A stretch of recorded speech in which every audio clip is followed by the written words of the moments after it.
How to join Brawl Star Discord server. So what you have to do firstly is you're gonna have to click on this Discover option all the way at the end of all your servers. Now from here you're gonna have to go on the search button. You're gonna have to search up Brawl Stars. Now from here just click on enter, and as you guys can see it should take you to the official server. So just click on the first one. Now from here click on join Brawl Stars. Click on start.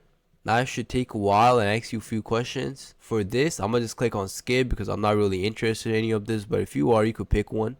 Now what rank are you? I'm not really that good, so I'm gonna just click on bronze, click on next. Would you like to be pinged for any of our progress? So I don't want to be pinged, so I'm gonna just click on skip. Would you like to participate in any of our events? I'm gonna just click on skip because I don't want to participate. Now you're gonna read the rules, then you're gonna click on finish. Make sure you read every single rules. Then once you do that, as you guys can see, I am in the server. I could type in the server, meet new people, do all that. You also have people on VCs, a lot of people. You could also meet new and talk to them. But in order to type in general, you just gotta wait 10 minutes. So if this would have helped you, make sure you like, subscribe, and leave a comment down below. Thank you for watching.